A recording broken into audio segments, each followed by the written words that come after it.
What if the greatest threat to your safety culture is not complacency, not lack of training, not even risk itself, but performance? What if safety has slowly become something we perform rather than something we practice? When safety becomes performative, conversations lose honesty, leaders protect appearances, people learn that silence is safer than speaking. And this is one of the most difficult dilemmas a safety leader will ever face. This is the Safety Edge.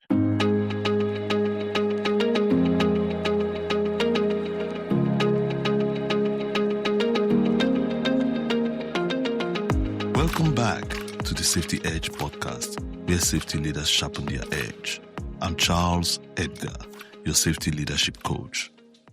In this podcast, we explore the real dilemmas safety leaders face on site and in the workplace. Not textbook examples, not perfect scenarios, but the challenging, uncomfortable human moments when there's no obvious right answer and the pressure is real. Today, we take the final episode in Season 2, where we explored what it truly takes to create cultures where people feel safe to speak up. We'll close this season with a conversation that goes straight to the heart of leadership integrity, courage, and responsibility. When safety conversations become performative, a conflict of appearance versus authenticity. This episode is not about systems, audits, or even performance. It's about who we become as leaders when truth becomes uncomfortable. Picture this. You walked into a safety meeting already knowing how it would unfold. The slides were ready. The script was familiar. The attendance sheet lay neatly on the table. In theory, these meetings exist for something far more meaningful, such as to review safety incidents, discuss near misses, surface unsafe conditions, address concerns from the field, as well as share learning to prevent incidents. They are meant to be spaces for reflection, dialogue, and improvement. But in reality, those conversations are quietly avoided. The meeting skips the uncomfortable moments. No incident reviews, no discussions of near misses, no unsafe conditions are explored. Not because they don't exist, but because acknowledging them would disrupt the narrative. Instead, the focus stayed safely on reminders, procedures, and general safety slogans. Toolbox talks followed the same pattern. Read, acknowledge, sign, and move on. A ritual, a formality, just a tick box exercise. And in that process, workers are denied their voice. There was no space to highlight concerns, no invitation to share what they are seeing out there, no encouragement to speak up honestly. Because the meetings were no longer about learning, they are more about looking compliant. And when safety meetings become performances, people stop bringing their truth. They bring silence. They say what is safe, not what is real. Slowly, safety becomes something we gloss over, not something we grow through. And this is the moment where safety leadership reveals itself.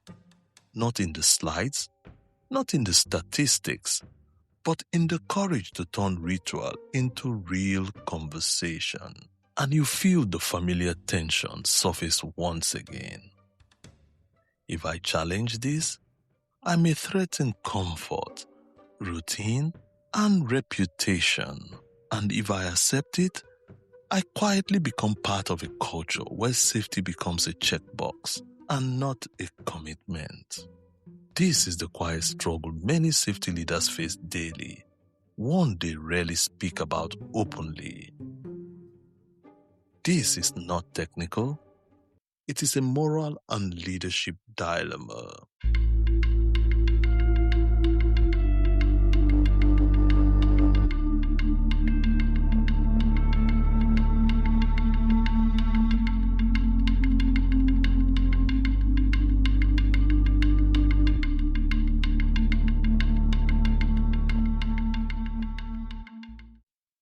Now let's unpack the dilemma. Because safety leaders don't wake up intending to create performative cultures, they truly care. They want people to be safe. They want systems that work. They want to make a difference. So why does this pattern persist? Because challenging performative safety doesn't just question systems, it challenges comfort, authority, and identity. When you surface incidents, near misses, unsafe conditions, and real concerns, you're not simply raising operational issues, you're disrupting the established narrative of success. Carefully protected reputations, leadership comfort zones, and organizational politics. And in many organizations, those forces are powerful. So the safety leader stands in the middle, between what is known and what is allowed to be said, what people experience and what leadership wants to hear. And in that space, fear quietly enters the room. The fear of being labeled negative, the fear of being seen as difficult, fear of slowing production, fear of damaging relationships, and the fear of career consequences. And so, a silent compromise begins. Safety meetings soften, language becomes cautious, data becomes selective, conversations become safe. Not safe for workers, but safe for leadership comfort. And slowly, safety shifts from learning to performing, from truth to theater, from presence to presentation. This is why the dilemma is so heavy, because every safety leader feels the pull of two powerful needs: to belong and to be brave, to protect relationships and to protect people, to maintain harmony and to confront reality. And leadership is revealed in the choice between them. And in this moment of tension, most leaders don't choose harm, they choose stability. They manage risk, not operational risk, but relational and political risk. They steer conversations towards safer ground. They keep meetings efficient. They protect momentum. The focus shifts towards what is measurable, controllable, and non-threatening. KPIs, dashboards, procedures, and campaigns. Difficult conversations are postponed, not deliberately, but gradually, until postponement becomes habit. So safety meetings stay polished, briefings stay scripted, toolbox talks stay procedural, and what gets lost is dialogue. Not because leaders don't care, but because confronting reality introduces complexity, uncertainty, and emotional risk. So perception becomes easier to manage than truth. Over time, people learn the boundaries. They sense which topics are welcome and which creates discomfort. They learn how to stay safe socially, not just physically. And slowly, safety becomes something we demonstrate and not something we deeply discuss. This is how silence becomes normalized. This is how ritual replaces relationships. And this is how well-intentioned leadership quietly reinforces a culture that values order over openness and presentation over presence. Now let's explore what coaching-based leaders do differently. They resist the pull toward comfort and choose curiosity instead. They understand that real safety does not emerge from control, but from connection. So instead of steering conversations away from discomfort, they lean into it gently, respectfully, and intentionally. They create space for people to think, space for people to speak, space for people to be honest. They replace instruction with inquiry, certainty with listening, and authority with presence. And slowly, the conversation changes. Safety meetings become dialogue, not monologues. Briefings become reflections, not reminders. Toolbox talks becomes conversations and not checklists. They ask questions that open reflection instead of shutting it down. Questions such as, what are the real risks showing up in this work? What pressures are shaping the way the job gets done? What support do you need to make your tasks safer and easier? And the most powerful question of all, what's the biggest challenge in this job today? Because coaching-based leaders know this. People don't withhold the truth because they don't care. They withhold it because they don't feel safe. So they work intentionally to build psychological safety, not through slogans, but through consistent behavior. They listen without interrupting. They respond without defensiveness. They act without blame. And over time, trust begins to replace fear. Ownership replaces compliance. Engagement replaces silence. And safety becomes something people live and not something they perform. And this is where the shift truly begins.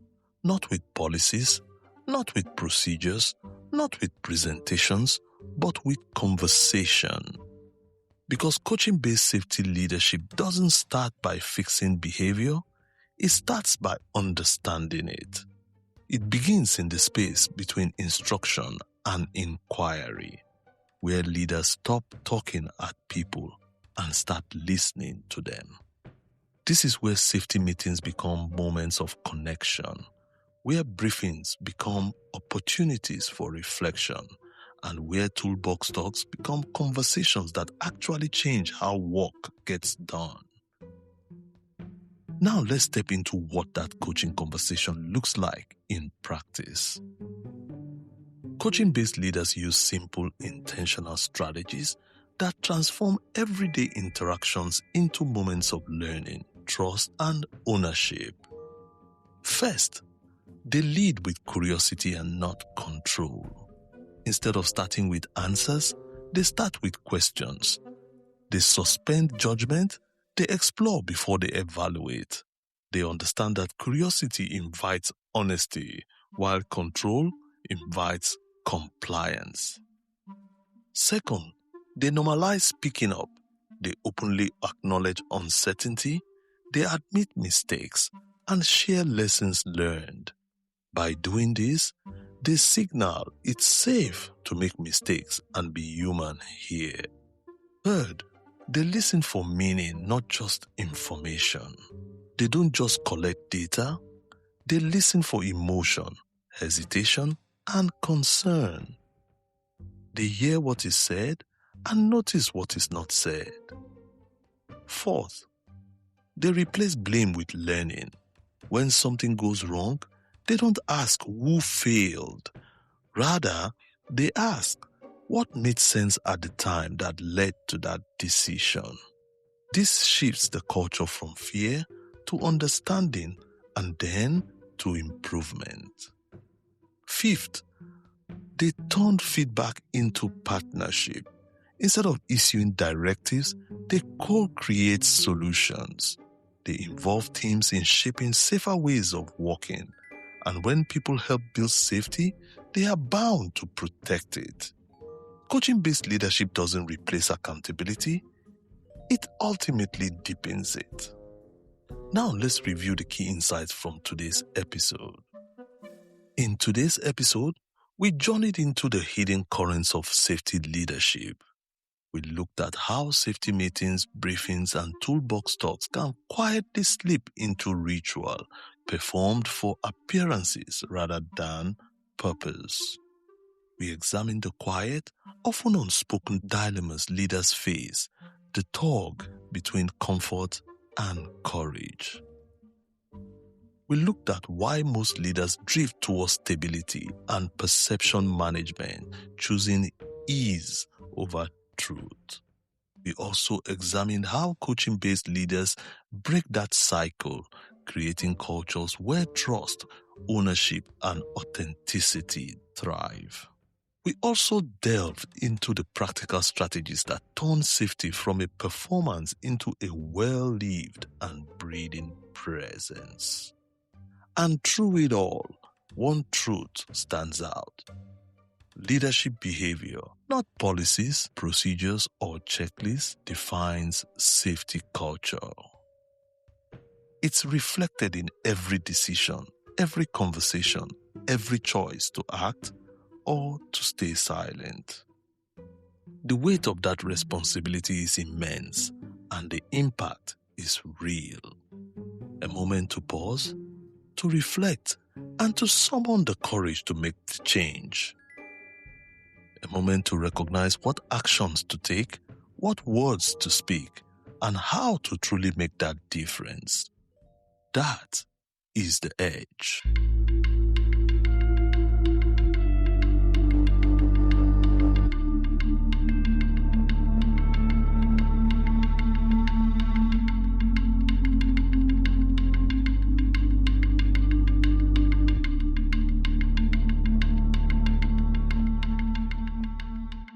As we wrap up Season 2 of the Safety Edge podcast, let's take a moment to reflect on the journey so far. In this season, we explored some of the most critical yet often overlooked forces shaping safety culture: silence and psychological safety. We've seen how the spaces between words, the moments left unspoken, and the fear of speaking up quietly shape the behaviors, trust, and resilience of teams. We've uncovered how every choice a leader makes, from the questions you ask to the way you respond, either amplifies silence or creates the space for truth to be heard. Every episode in this season highlighted those inflection points. Moments where the culture either shifts towards trust and engagement or slips back into compliance and quiet fear. If these conversations have resonated with you, I encourage you to share this episode with your colleagues so you can reflect on the issues that matter most in your own organizations. And as we close this season, remember, this journey doesn't stop here. Season 3 is coming, where we'll delve into expertise, authority, and group dynamics, exploring the core question: when does expertise stop protecting us? We'll examine how authority and perceived expertise influence behavior, shape culture, and sometimes even blind us to risk. So make sure to stay connected, like, follow, and share the podcast. And most of all, don't forget to practice what you've learned here and truly embrace the culture, not just by the rules, but beyond compliance. Thank you for joining me for this episode of the Safety Edge podcast. I'm Charles Edgar, your safety leadership coach. And until next time, keep leading, keep learning, and keep sharpening your edge. Bye for now. Brought to you by the Safety Edge platform, an independent leadership and safety learning platform, building leadership capacity, one conversation at a time. Find us wherever you get your podcasts